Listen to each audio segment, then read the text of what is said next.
Hello and welcome to Trev Talks Tech. Um, I've been off air for a couple of weeks owing to the most savage throat infection I've ever had in my life, and it actually left me with an ulcer on my epiglottis, so the piece of tissue that closes when you swallow, closes over your airway.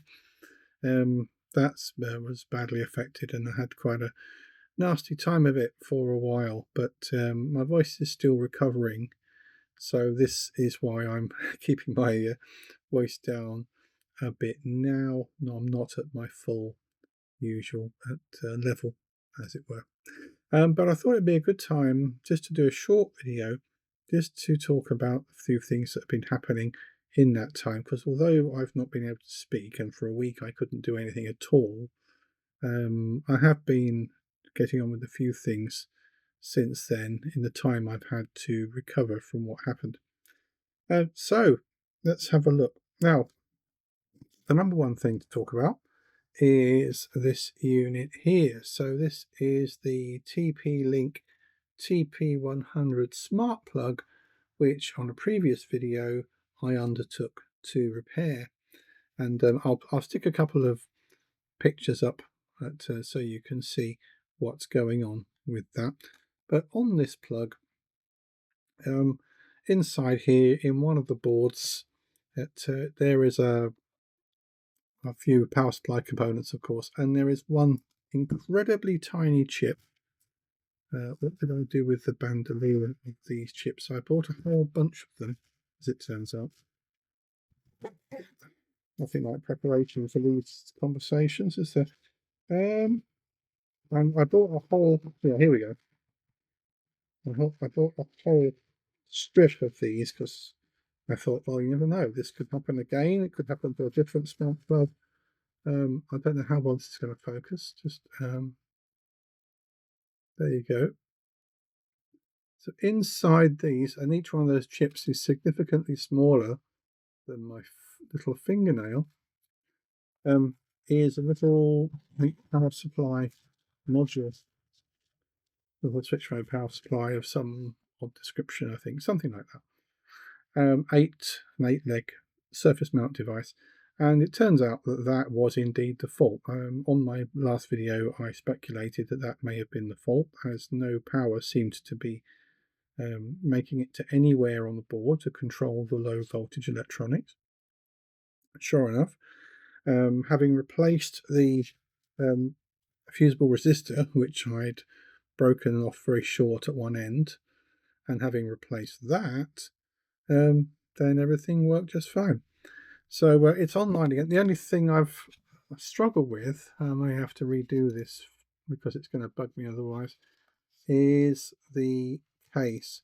Now the case was very, very tightly snapped on, as you can imagine with a mains device. They don't mess about with these things, and it was very tightly pushed together. Now when I've assembled this, the sum of the snapped together bits, tabs at the bottom of it don't seem to want to reattach, and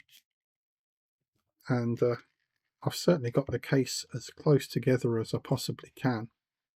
So I don't know whether there's something that was irreparably altered by snapping the case open, but there it is. Anyway, the point is it works. Now, because it's a repair, and I did have to desolder the various boards, etc., I've marked it up as a repair, and I've said that this needs to be used really just for light use. And I don't mean illumination necessarily, but just not much current. I'm not going to be switching any electric heaters, stuff like that. Although, to be honest, I don't really use this kind of thing for those kind of appliances anyway. But it's not something I would also keep plugged in, switched on, and in use all the time. So I'm going to relegate this one to the garage, and where I can use it just as a remote switch to test bits of equipment that I don't necessarily want to be in physical contact with when I flick the on switch in case something happens. So there you go. That's the first thing to tell you about.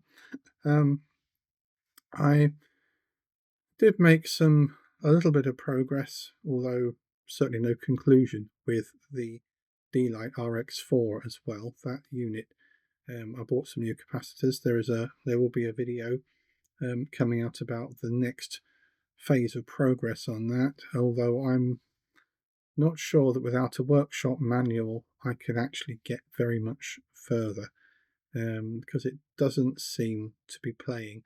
The capacitors I replaced are definitely working, as you will see from the video when I go to discharge one of them. But yeah, there are some other elements of the system in that unit that don't seem to be playing ball at all. So that might be the end of that one, unless I can get hold of some better documentation. Anyone out there know anything about that? Then please do get in touch. The next thing to talk about, and again I'll flash up a couple of pictures related to this, is that I have been doing some stuff with the Daleks of Doctor Who. Become something of an obsession of mine recently. I've 3D printed a 1/16 scale Dalek, which I'm currently planning on fitting with an Amazon Echo, and I've got a silly idea for a project around that. Let's see how that turns out. But as a side quest to that, I also decided to build this. Again, internal circuitry pictures will be flashed up along this. So this is from Project Dalek. If you go to their website, and it's a DVM7. It's one of the Dalek voice modulator boxes that can be used to power a full-size unit. But I thought I'd build one all the same. I have no intentions of building a full-size Dalek. I think it will be a fun project, but I simply don't have the time, the resources, and I have to say the degree of artistic skill and patience that is necessary to do all the finishing works around them. I'd build it from a kit, maybe. I might be able to do that, but yeah, I know my limitations on this one. Anyway, so I built this unit, and it's pre-programmed. It uses a little microcontroller called a Teensy, and it's built in with an audio board as well. And programming that to process microphone inputs results in a kind of metallic Dalek type sound. And there are some options to amend the code to sort of tweak with that, which that's something I'll be doing in due course. So there you go. That's another thing that's going on at the moment, which I will come back to. Please let me know if you're interested in seeing a bit more about that, and if you're interested in building Daleks or Dalek type electronics, do please go and have a look at Project Dalek. What an awesome site, and for a very small outlay, as an active member, you can also download more things, and I think play a more active part in the maker community over there.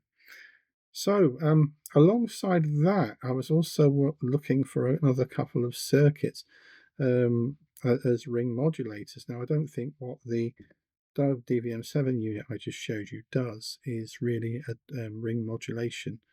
It's mixing the audio with a sine wave generator, which is perhaps not quite the same thing, I would argue. I've also got in prototype here a little circuit using it's basically using an LM. You have to forgive me, I can't remember what the actual chip number is. I bought a couple of these for LM567. There you go. It's actually the CMOS version of it, so it's LM567CN. This unit, this is a rather lovely little design. I'll see if I can remember where I got the details from and stick that in the notes for the video.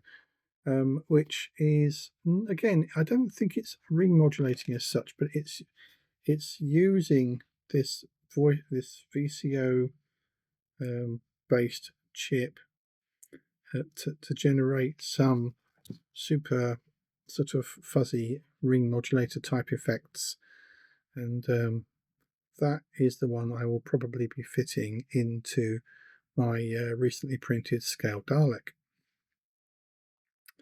Yeah, it's all going on here, isn't it? Now then, the last thing to mention for now is while I was looking around for things, all things ring modulator on eBay, I came across, I'm just going to put my zap strap on here. I came across a circuit for this. Now, this is not a ring modulator. This was described as uh, a ringer circuit or ringing circuit. It looks, I've built it, it looks like it generates a 2 kilohertz square wave, basically. I don't think it doesn't seem to do much else than that. I need to attach it to an amplifier or to a little speaker or something and see how that goes. But yeah, just in the way of doing a little bit of soldering practice. Again, I'll flash up a picture, but I have recently installed a electronics assembly workstation into the studio here, and that now has the solder desolder station I featured before. Also has a a hot rework airflow type hot gun. Also got a solder fume extractor, little sort of portable scope, bench power supply, all that kind of thing sitting here. And so this will be another string to the bow of Trev Talks Tech type videos.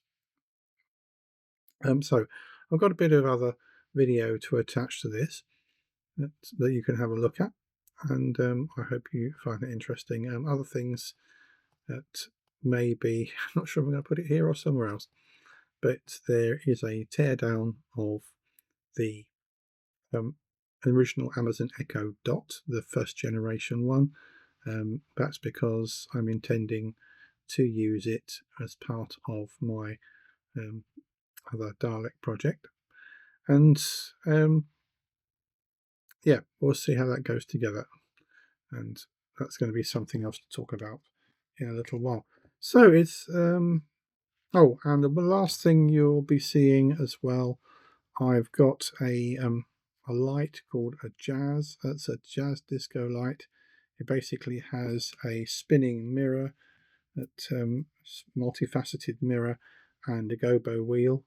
That and it just generates a nice sort of set of jiggly effects on the ceiling, that kind of thing. It's an old one. It uses halogen lamps. It's an old piece of kit, but I've had it for many years, and I'm not disposed to get rid of it. It just comes out occasionally when I want some special effects and doodah and what have you. Okay, so there you go. I'm not going to use my voice any more than this for now. So thanks for watching. I hope that's given you a little bit of an insight as to what's going on here and some of the things that are coming up. Please do like and subscribe, especially subscribe. You'll probably notice if you look at any of my videos, they're on a range of topics. I've got synthesizer kit, I've got drones to take out for flying occasionally. Haven't yet featured any amateur radio kit, but that is definitely on the cards. We'll talk about some networked software-defined radio equipment that acquired somewhat recently. And yeah, there'll be lots of other little workshop projects and things coming through the pipeline as the days and weeks and months go by. So have a good one. I hope the heat, if you're in the UK right now, or in any one of these zones affected by the very high temperatures that we are seeing, that you are getting on okay. And I will see you in the next video.